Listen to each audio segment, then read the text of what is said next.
大家好，而家係下晝3點，約咗個朋友嚟我新嘅工作室傾偈啊，係啦，3點啱啱好。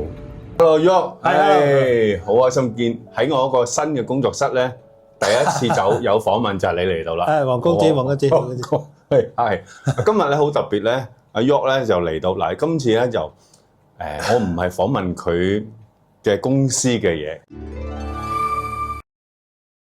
喺呢次咧就係有個合作好特別嘅，咁就你喺我哋中間咧有位朋友啊，咁啊一陣間佢會詳細介紹啦，咁又係佢嘅設計嚟嘅喎，係咁嚟緊我會同佢有啲合作關於呢位朋友嘅，不如你介紹一下。就係2016年，我當時就設計咗一個我哋叫做紅旗超人啦，咁喺深圳文博會就展出咗，咁當時就做咗300個細個嘅公仔啊，現場幾日派晒。咁註冊嘅時候咧，就攞咗好多專利啦，有文具、有玩具、有波鞋、有服裝，全部攞晒。包括紅旗2個字。咁一路即係工作太忙咧，丟低咗。咁最近咧就忽然間有個國際嘅拍賣行，即係好有名㗎啦。咁就忽然間佢睇到我網上邊嘅資料，網上面我哋原來被封稱為紅旗先生。紅旗先生係紅旗車廠封我嘅，感動紅旗人物，致敬紅旗人物，全國10大紅旗車榮譽車主，第一位。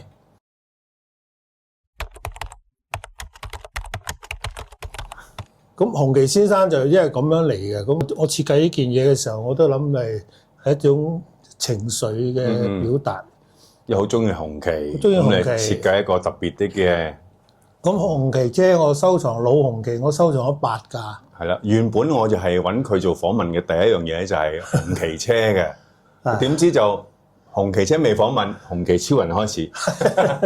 8架，咁就香港有1架，香港有一架係猶太嘅，全世界唯一一架原廠證書嘅猶太紅旗。老紅旗，咁有老爺車牌喺香港可以行街嘅。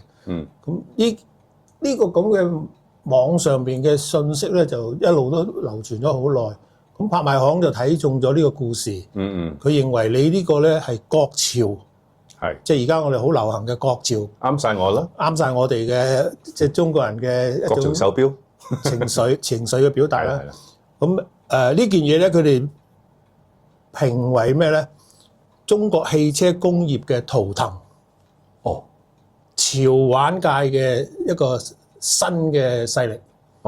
即係呢個嘅咁呢個會係喺潮玩嗰邊發展嘅。咁而家我哋喺深圳成立咗間喺南山區成立咗間公司，就專搞網上。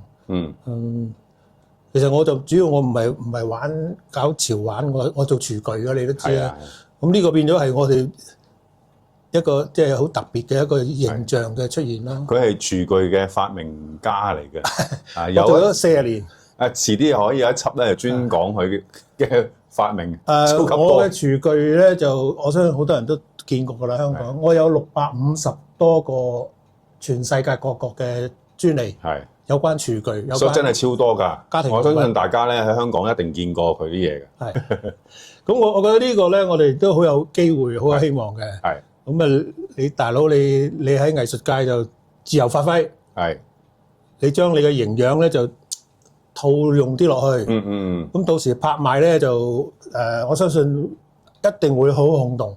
我揾咗10幾位中港兩地嘅有名嘅藝術家就參與呢件，即係一個咁樣嘅純白色嘅，我哋叫手板啦，喺上面創作。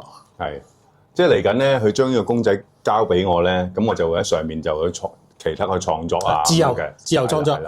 咁就會而家有10幾個藝術家啦，係咪？咁呢個白色呢個咧，暫時而家得8個嘅，得8個。咁另外有8個咧係有顏色嘅。咁我相信白色咧就即係唔會阻礙你哋嘅構思啦。咁希望你俾啲營養落去。係啦。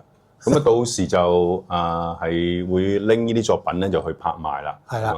係應該幾多月啦？拍賣應拍賣係佢叫春拍，5月中，我5月5月中5月中，即係5月中嘅時候就會有10幾個嘅藝術家嘅一個嘅創作，咁啊就拎一人一件，係啦，各有各，唔知佢哋唔知做咩㗎。我而家都我唔想問佢哋，唔想干擾佢哋。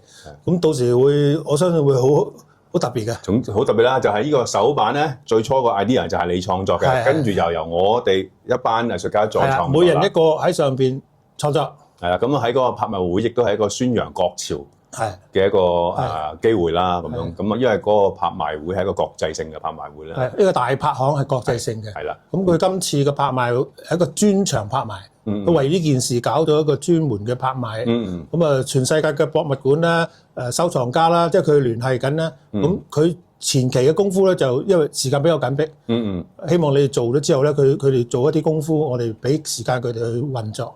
係好，咁啊呢個等大家國際上面更加多人識得紅旗啊、國潮啊，包括我哋嘅國潮啦，我哋嘅民族自尊自信啦，等人哋知道紅旗啊，又係車啦，又有標啦，唔單止，仲最緊要就係由中國咧去創造出嚟嘅，冇錯，呢個好重要嘅。咁潮玩我哋都要跨界要踩過去啊嘛，我哋唔可能淨係永遠都係做一啲好實用嘅嘢算數。嚟緊仲會再衍生有唔同嘅產品啦。冇錯。嗱，好似而家我哋有件 T 恤喺度，T 恤就玩嘅啫，都係玩㗎嘛，開心啊！玩嘅。下次呢件大少少俾我。呢後邊嘅有冇啊？有。好玩，最緊要好玩。OK， 好，咁多謝晒你。咁啊，遲啲咧，我要再訪問你其他嘅特別嘅嘢。歡迎。OK，好，拜拜。